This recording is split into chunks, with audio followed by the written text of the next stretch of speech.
dollars. The entire Indian industry, Tata, Birla, Dalmias, Ambani, all of them put together, they do not bring even 50% of this foreign exchange. $15 billion is the remittance by this group, the traditional talent of India.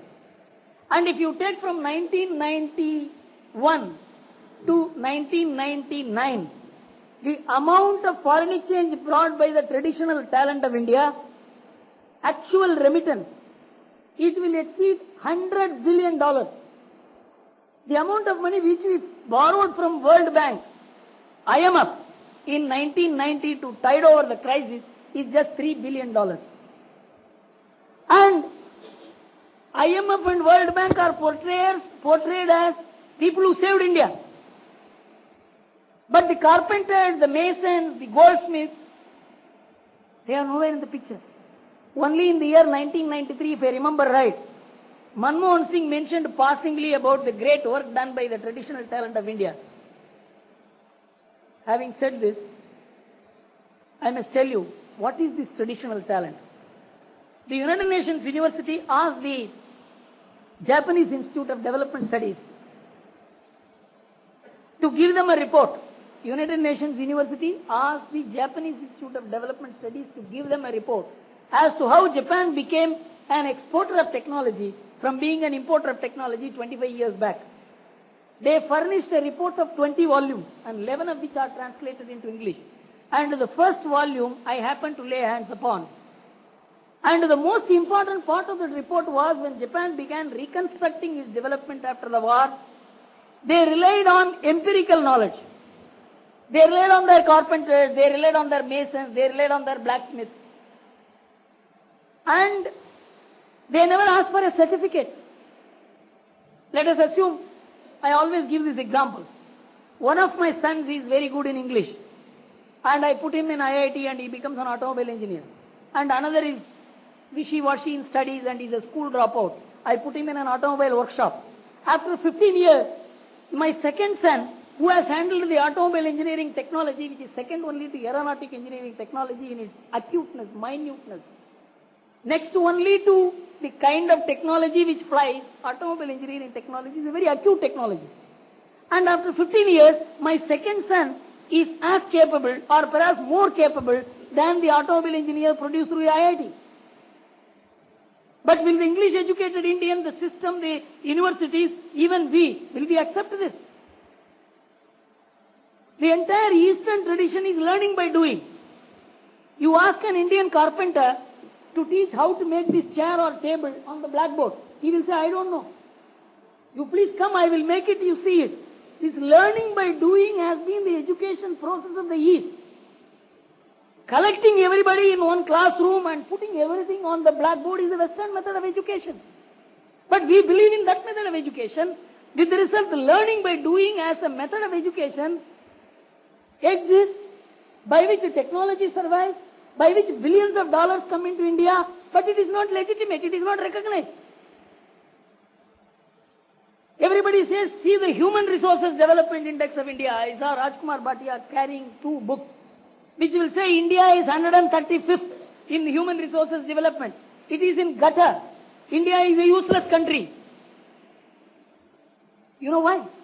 Our carpenters, our masons, our goldsmiths, our blacksmiths, our Ayurvedic physicians, our Unani physicians, our Siddha physicians, they are all ranked as illiterates in that.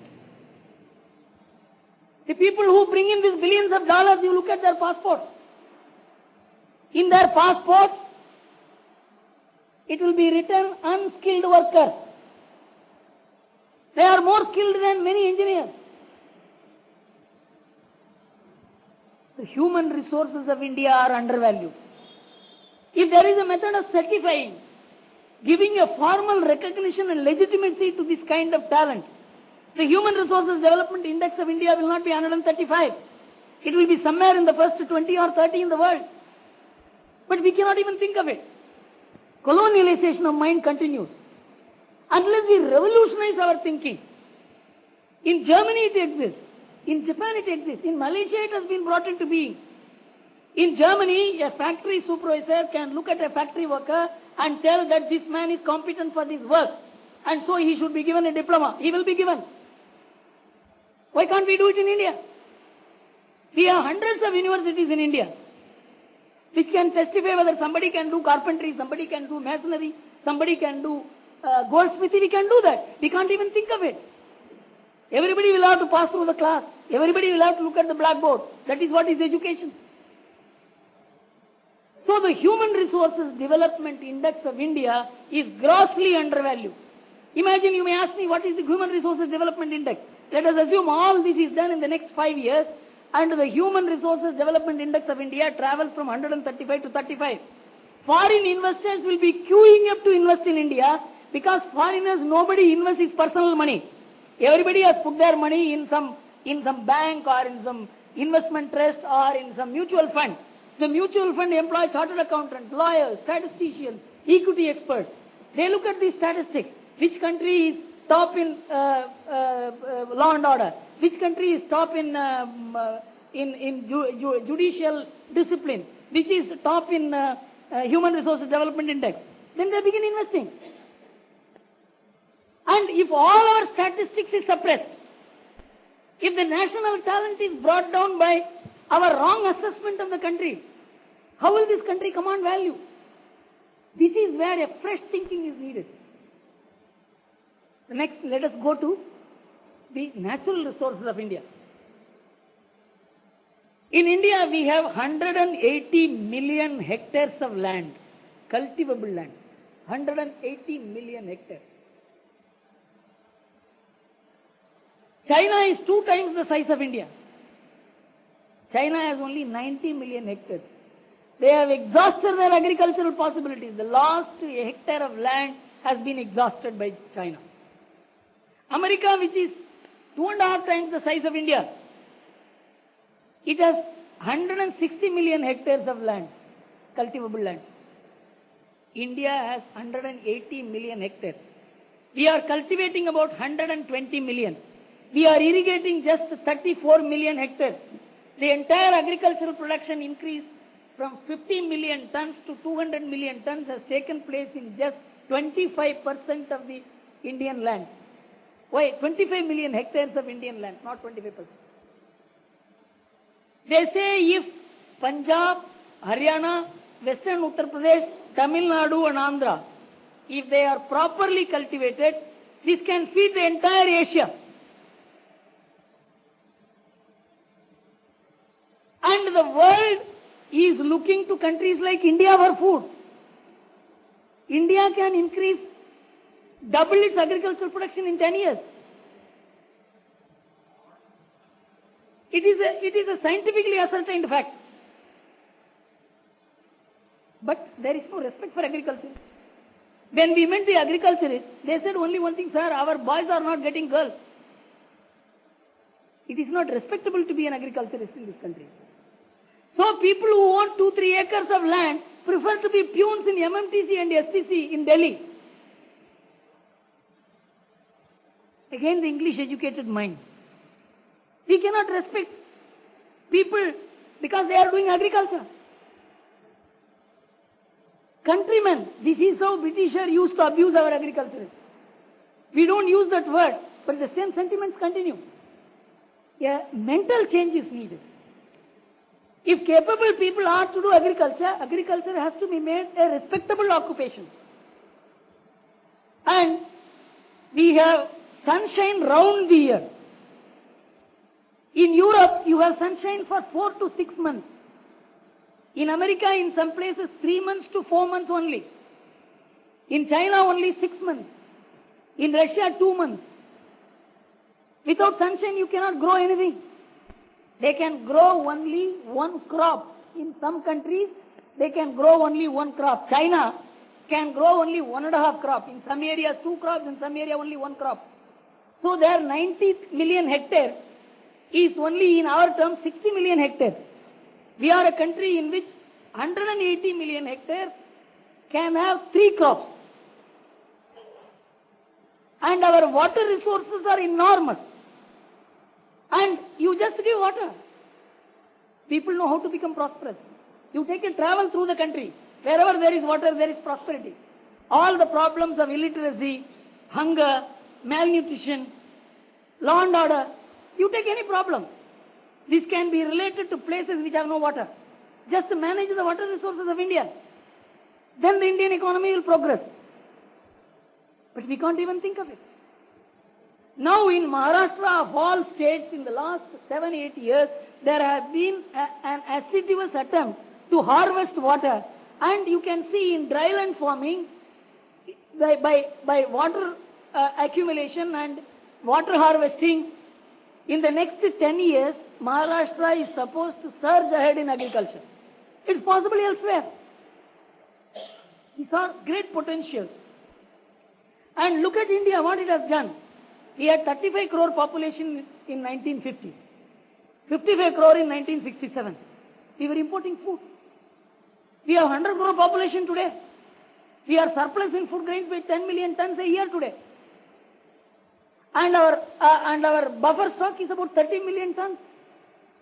We can take care of hunger, malnutrition and sudden famine in any other country. But still, we have India Can't Do Club, who will never allow India to acquire confidence. Then look at material resources. This is where as a country we fail. Our material resources are vast, but we did not develop technology. If we have material resources and not technology, it has no value. Take for instance titanium, it's a very good example. India has 37% of the world titanium resources. It's a very, very intricate kind of mineral, which is used for all, except aeronautic purposes, it is used for all other purposes. And for 30 years, many committees were constituted, reports were generated for making titanium into sponge. It is a kind of a ore which has to be made into a usable rod kind of form. Nobody even looked at it. Nobody looked at it. 10 years before, one M.M. Sharma, Dr. M.M. Sharma, the man has cried before Abdul Kalam. He has written it in this book. He said, tremendous biological base of India. This is something about which we all should know. If you look at the plant varieties in India, we have 85,000 plant varieties. If you look at the cereal varieties in India, we have 35,000 varieties. You know what is the variety available in Europe? There are just 2,000 plant varieties and just 200 cereal varieties. Because diversity is available only in tropical countries. In temperate countries, diversity is not there. That is why you see people of the same color there. And we have diverse colors. We have 85,000 colors in India. We have 85,000 plant varieties in India. We have 35,000 cereal varieties in India. Because God has endowed the tropical country with variety. And this is going to be the future victory. This is the area of success. And that is why they want to come. You know the number of musical tunes which is available only in Rajasthan? They say the Rajasthan musical tune alone will be more than 100,000. Each one is patentable. The musical tunes of all the tribals are patentable. We don't know about it. The resources of India are so vast.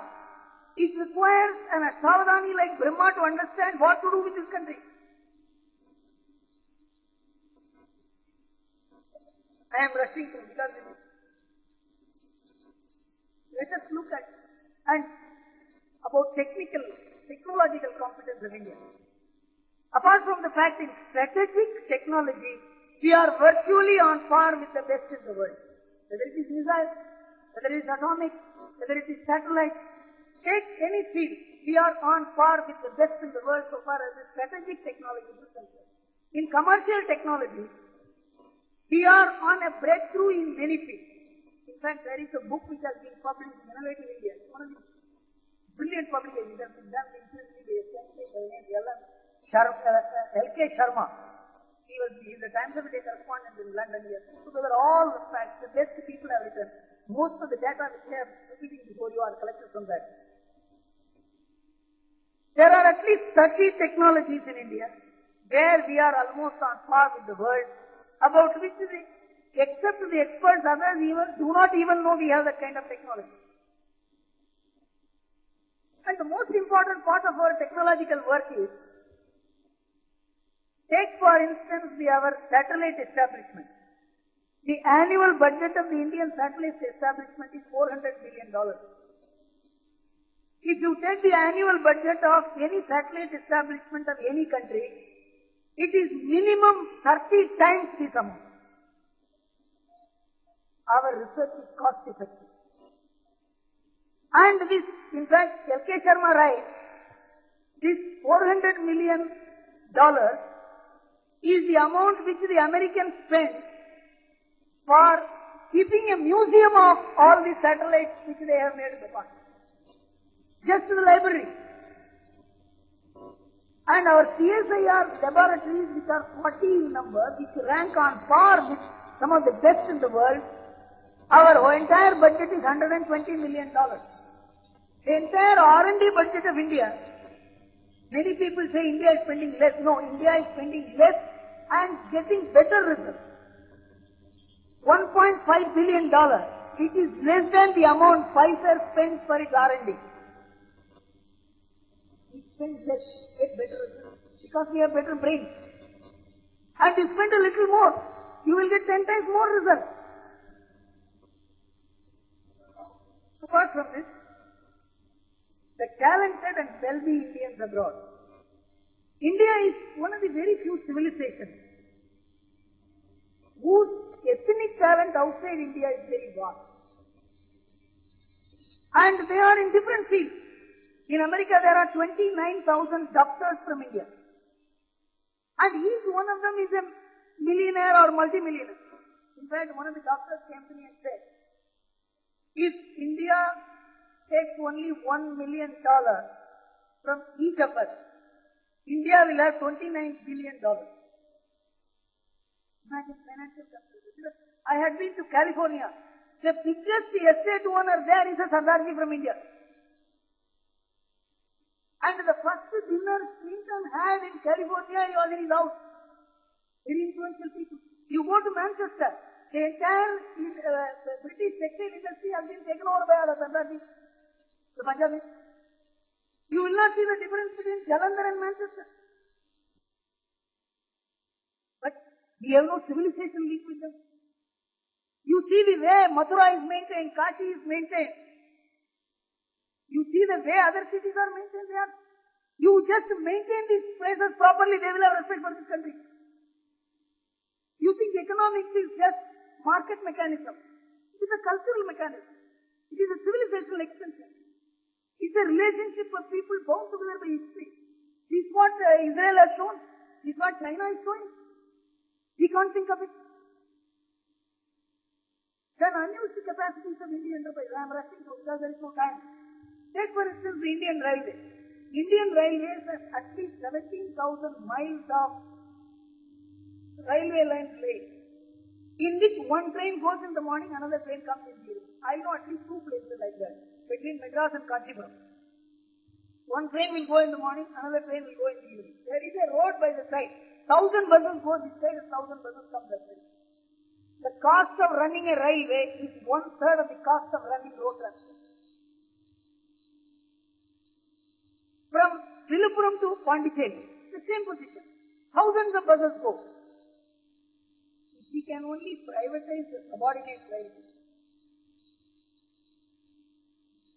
75% pressure on road transport will come down. The passenger traffic, the railways used to be the biggest carrier of passengers. Now bus transport has become the biggest carrier of passengers. And so much addition to fuel consumption. And it is estimated that the stores which are lying outside the organized stores of railways, if it is valued, it may cross 100,000 crores, because railways is a nearly 200-year-old enterprise in India. It is from the British days. Maladministration of resources. India is supposed to be increasing its literacy rate so much. By 2020, we are supposed to reach a literacy rate of 80%. And the result of this literacy rise is mind-boggling in terms of the talented workforce that will be available, the quality improvement in the performance of the Indian economy, the market size enormous.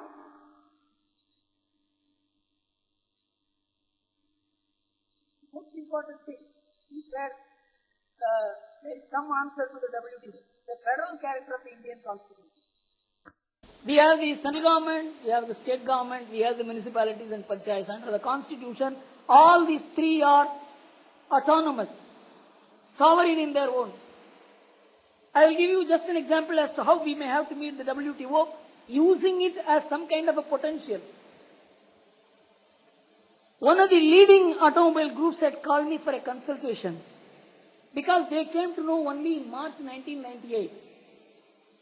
Though the government of India had given this undertaking to the WTO in 1995 itself, that the import duty on passenger vehicles would be 40% from 2004. At that rate, no company in India can produce cars or passenger vehicles. Not only Mahindra or Tata, even the foreign companies which are producing cars here, they cannot produce cars and sell at that rate. Korea has fixed 85%. India has fixed 40%.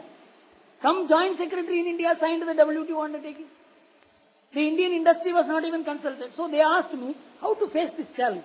I told them the best thing is you persuade the state governments to levy 50 to 80% sales tax on imported cars. Import duty cannot be levied by the central government. But the state governments have not signed the WTO undertaking. They can levy any amount of sales tax. And sales tax on imported cars can be levied selectively under the Constitution because it is a class by itself. This is how we may have to use our municipal mechanism, our state mechanism to counter the WTO. This is also one of the strategic points. The most important point is, which I have already touched, the respect for businessmen and traders is a very important aspect if the country has to achieve economic growth. If wars are to be waged by soldiers, business wars will have to be waged only by businessmen. We must come out of this mindset, businessmen are rascals. We have to deal with them. They are the ones who can deliver economic growth. And an organization like the ABVP, in fact all Parivar organizations, all nationalist organizations, will have to work out a strategy in different fields as to how to deal with the situation. And particularly ABVP will have to deal with the aspect as to how universities, research institutions, IITs can relate to business. And it will be a mutually beneficial kind of arrangement. And in this, I think ABVP can take a lead. That's all I have to say. Thank you.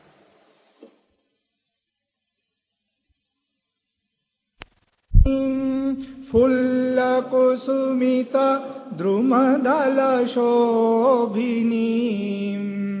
suhasinim somadhura bhashinim sukhadam vardam mataram vande mataram koti koti kantha कल कल निनाद कराले कोटि कोटि भुजैर धृत खर करवाले अबला के no माए तो बले बहुबल धारिणीं नमामि तारिणीं रिपुदल वारिणीं मातरम् वंदे मातरम तुमि विद्या तुमि धर्म तुमि हृदि तुमि मर्म त्वं हि प्राणाः शरीरे बाहुते तुमि मा शक्ति हृदये तुमि मा भक्ति तुम्हारी प्रतिमा गढ़ी मंदिरे मंदिरे वंदे मा त्वं हि दुर्गा दशु प्रहरण धारिणी कमला कमलदल विहारिणी वाणी विद्यादायिनी नमामि त्वां नमामि कमलाम् अमलाम् अतुलाम् सुजलाम् सुफलाम् मातरम् वन्दे मातरम् वन्दे मातरम् वन्दे मातरम्। भारत माता की, भारत माता की।